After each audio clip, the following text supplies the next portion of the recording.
ఇప్పుడు కాదు, ఇటీవల కాలం కాదు.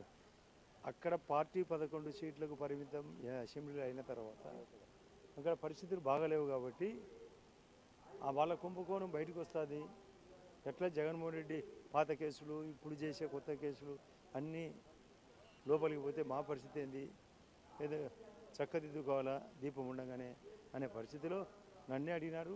కానీ నేను ఆలోచించి వీళ్ళందరి యొక్క తప్పులు మా మీదకి ఎందుకు, అలాంటి తప్పులు మా వాళ్ళు కూడా చేస్తారు, ఇలా చేసుకుంటే పోతాని మేమే ప్రస్తుతానికి ఏమి వద్దనుకొని వాళ్ళ ప్యూర్ గోల్డ్ అని మేము తెలుసుకుంటే మాత్రం రాణిస్తాం, లేకుంటే రాని.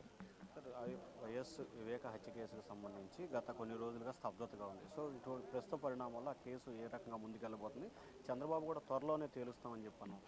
అసలు స్తబ్దత అంటే ఇది హైకోర్టు లెవెల్లో అవినాష్ రెడ్డికి యాంటిసిపేటరీ బెయిల్ వచ్చింది.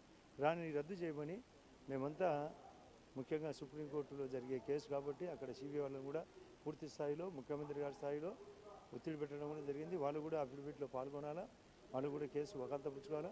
సునీతమ్మ వేసిన పిటిషన్ మొన్న 9వ తేదీ రాకుండా వాయిదా పడింది కాబట్టి ఏ క్షణమైన వాయిదా అంటూ జరిగిన తర్వాత జరిగితే మాత్రం ఖచ్చితంగా అతని బెయిల్ రద్దు అయితే, ఆ బెయిల్ రద్దు తర్వాత అతన్ని కూడా ఇంటరాక్షన్ చేస్తే మళ్ళీ కొన్ని స్కామ్ బయటకు వస్తే అన్ని పరిణామాలు తీవ్రంగా బయటకు వస్తాయి కూడా. అంటే అవినాష్ రెడ్డి తర్వాత ఇంకెవరు ఉన్నారని భావిస్తున్నారు ఈ కేసులో? అసలు నేను ఫస్ట్ నుంచి చెప్పేది కూడా ఇది అవినాష్ రెడ్డి లెవెల్ కాదు.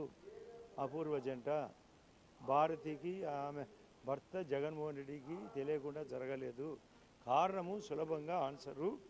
ఆ రోజు మార్చి 15th నాడు అజయ్ కల్లాం గారు, వాళ్ళ యొక్క కృష్ణమోహన్ రెడ్డి, ఉమారెడ్డి వెంకటేశ్వర్లు అక్కడ తెల్లారుజామునే ఉన్నారంటే ముందుగానే స్కెచ్ కాబట్టి ఎలా జరుగుతుందని తెలిసి వాళ్ళకు ఈ ఎలక్షన్ మ్యాండేట్ కానీ ఆ లిస్టు సార్ట్అవుట్, క్యాండిడేట్ల సార్ట్అవుట్ కానీ అప్పచెప్పి పోవాలనుకున్నాడు.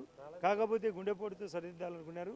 అది గుండెపోటు కాదు, హత్య అని తెలిసిన తర్వాత డ్రామా ఆడి మా మీదకి దోషి చంద్రబాబు నాయుడు గారి మీదకి తోయడం వలన జరిగిన కార్యక్రమం కాబట్టి ఖచ్చితంగా అపూర్వ జంటకు తెలిసే జరిగింది.